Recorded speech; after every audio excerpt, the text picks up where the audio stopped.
Hey, and welcome to Astrology for the People. This is for the new moon in Pisces on Sunday the 30th of August at 4:36 a.m. Australian Eastern Standard Time. So it's an energy forecast. We touch on what the planets are doing, but much more so it's about how we can work with those influences to flow with the cosmic tides rather than against them. So thank you for joining me. I'll get into that for you now.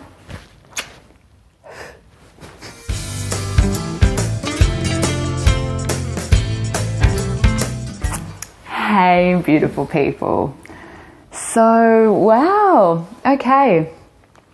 We're coming up to Venus going direct. Hallelujah. It's been an interesting time for a lot of people, and there's been a bit of a polarizing influence. Things have been going one way or the other in a lot of people's lives. There hasn't been a lot of middle ground. Whatever's been happening has been quite dramatic. It seems. And yeah, we're coming into an interesting month. There's a lot of action this month. There's a lot of really significant influences in this new moon chart that I want to share with you. Not new moon, full moon. Goodness me. I think Mercury had gone retrograde already. I'll be talking about that in a fortnight. So yeah, Pisces full moon is when the sun and the moon are in opposition. We've got the sun in Virgo and then the moon in Pisces. But we've got an added interesting thing going on here in that conjunct the sun in Virgo is Jupiter. So we've got a Jupiter-Sun conjunction with this full moon. And conjunct the moon in Pisces, we have Neptune. So simultaneously, we've got this Jupiter-Neptune opposition tied in with this full moon. And it's interesting that it is also a Pisces full moon because we have some real themes there around escapism. And one of the things that straight off the bat I really wanted to put on the table for you this fortnight was be aware of any kind of escapist tendencies. It's not a good time to get caught up in the excess. There's a tendency over the next couple of weeks for us to be pulled a little bit towards excess. Or, I'll just get another bottle of wine, or I'll just read this book compulsively, whatever our means is of kind of transcending the everyday. This is the very Neptunian energy. We want to be aware of not overdoing that because with the opposition to Jupiter, Jupiter makes everything bigger. And yeah, I've even been noticing myself, I'm not a drinker and it's like, I fancy a bottle of wine. Oh, maybe I'll just have some more again tonight. And going, hey, it's that Neptunian influence. We really want to keep an eye on that. Because what we find is when we go into escape mode, what we're actually going into is instant gratification mode. So we want to be merging with whatever feels good at that particular moment. And that's kind of the lower octave of the Neptune energy. Neptune's beautiful. Neptune's unconditional love. It's very transcendent. It's very cosmic. But yeah, at that lower vibration, it's drugs, alcohol, addiction, avoidance, and to an extent illusion and delusion as well. So we want to be aware that we're not getting caught up in this. When it's conjunct to the moon, that can be kind of our lower emotional expression, and so maybe the behaviors that we play out when we're triggered and where we're reacting. So if you find that if you have strong feelings come up, you kind of gravitate towards these escapist activities, now's a really good time to just check in with yourself around that and realize that a lot of the time we're laboring under the illusion that we're actually going to feel better as a result of that. It's like, oh, I feel gross right now, and so if I do this, I'll feel better right now. But it really is that instant gratification. So I'm not going to go on too long a rant about this. It's something I'm quite passionate about because, yeah, we find in the long term that it's not actually more pleasurable. And it actually creates a lot more disharmony in our lives and a lot less expansion. And this is what we're finding with this opposition as well. Jupiter's good fortune and expansion and growth. And conjunct the sun, there's the opportunity to really do that. There's an opportunity for it to be a really expansive time. We've got a Mars-Uranus trine that happens a few days into this new moon. So there's a really beautiful kind of propulsive energy. There's going to be a lot of energy coming behind us in whatever direction we're aiming. It's similar to what I spoke about a few months ago. Wherever we're aiming, we're going to get a bit of an oomph in that direction this fortnight.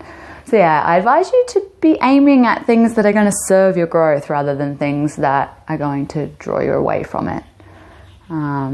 There's no point in escaping really if we spend our whole lives running. There's not actually any pleasure in that. There's this constant work that actually has to go into avoiding, when instead we could just stop for a minute and just feel the exact texture of the moment that we're in. And while that might be more uncomfortable in that precise moment, it is a lot less of a pain than, constantly being in avoidance, constantly trying to run away. That avoidance creates a lot of suffering. So that's a big theme this full moon. I really wanted to kind of put that one out there, and I highly suggest feeling into that around the coming week or two, and just looking at how your behaviour is serving you in that way. We've just had people come through the house for an inspection, because we're moving in a week and a half out to the mountain. It's going to be cool. It's going to be new, but I won't get caught up on that now for you. I was just noticing still a tiny bit all over the place. So what else did I have that I wanted to tell you about? Cool. Okay, so Venus is going direct on the 6th. So I've spoken about this Venus retrograde a couple of times. Relationships. And, if you're not in a relationship, it might be your relationship with the fact that you're not in a relationship. Venus is also values. Venus is also abundance and money and finances and resources and these kinds of things. All of these things have been pulled into review the last 4 weeks or so. And it's been an interesting time. There's been a lot of shifting. There's been a lot of uncertainty. There's been a lot of people who've been in long-term relationships who all of a sudden have found themselves, doubting and questioning and wondering and considering all the different possibilities and exploring new ideas. And so, it has brought about this polarization that I started to speak about earlier, whereby coming into the end of this Venus retrograde, things have kind of gone one way or the other. Either people are feeling a lot stronger in their relationships, and any doubts, confusion, shifting, reform that's taken place has really brought them closer and left them feeling stronger, which is really beautiful. There's still some integration that's got to happen around that, but we're going to be through the bulk of it very, very soon. And then on the other hand, there are people who, those doubts and that confusion actually have reaffirmed for them that they need to move in another direction. And if that's the case, again, there's ongoing process there. And I really encourage you, if that's you, to not run from the grief that needs to be experienced, the loss that needs to be experienced, in order to be able to start taking new steps, and giving thanks for the relationship and the purpose that it served. And tied in with this Neptunian stuff, really not running from the process that's necessary there. If you're someone whose relationship is currently being restructured, whether you're, trialing a separation, whether you're entering into divorce, whatever it is, really kind of being with the feelings that need to move around that. And, as we come out of this Venus retrograde period, as Venus goes direct, it's not completely over, because Venus still has to travel back across those same degrees that it originally passed over when it went retrograde. But what we're going to be moving forward with now, it's kind of like, okay, so this is what we're working with now. It's like some big decisions have probably been made during this review period. They won't necessarily stick. It's a tricky thing with retrogrades, because retrogrades make you want to review and reconsider, but the conclusions that you come to during that time don't always hold. But there is a sense moving forward now of deeper understanding and deeper clarity that's come through this process of revision, and reconsideration, and all the re's that come with a retrograde. So and that tied in with, we've got a Mars-Venus conjunction. So what we're looking at now on the two ends of this polarity as well is a time that's either quite erotic and really beautiful and merging, and a lot of power in relationship, or in the case of like money, finances, that kind of stuff, quite abundant and a lot of energy, and a lot of stuff going on there, or the other end being quite explosive. So again, like I said, it depends on where you've been aiming. So I would really set your aim now as to whether you want this to be kind of electric and yummy, or whether it's going to be quite there could be conflict. And conflict is a theme at the moment. I really want to learn more about human design. I don't know that much about it, but I did read an article recently that said that we've got a gate of conflict. Something's happening with the gate of conflict, gate 26 or something. Human design peeps, I'd value your input. But yeah, that definitely seems to be true at the moment. You know, there's been conflict in my life, not within my family, but yeah, there's conflict definitely coming up for people.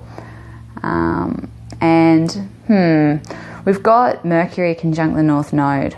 So the real North Star is just calm communication. In Libra, diplomatic communication. I think I've mentioned nonviolent communication before. Amazing resource. Marsha Rosenberg's work is awesome. And this really is the way forward in a lot of ways. You know, whether it's going to be erotic and it's going to be bringing you closer, or whether it's going to be explosive and kind of creating space, either way, that diplomatic communication and that real ability to listen and compromise without compromising the self is going to be a big tool for moving forward over the next bit. Yeah, there's so much there. I hope your brain's doing okay. I was like, oh, all these aspects, I'm going to planet everyone out. But yeah, the beautiful way that we can harness this full moon in Pisces is to practice putting our ideals into action. And so with the Venus retrograde that's happened as well, there's been a bit of a reflection around, you know, our values. If you're not in a relationship and relationship hasn't been a dominant theme for you, then there may have been this reflection around, you know, what do I value? How am I prioritizing my time? How am I prioritizing my money? Is that aligned with my values? And if that's the case, then yeah, now is a really special time to really bring that alive. So put that into action, make that really tangible. You know, I really value, you know, ethical business and ethical choices in the world. And so now I'm going to be really particular about how I shop. And I'm only going to give my money to businesses who are ethically run, which I ethically run. Whatever it is, yeah, put it into action. That full moon in Pisces, it's like, beautiful. Great way to ground it. And if you're not sure how to go about that, I would really recommend even, you know, just writing down 3 steps, just going, okay, well, you know, what are 3 things I really value? And then what are 3 things that I can do to, I guess, bring those values to life and really give energy to those values and make them really real.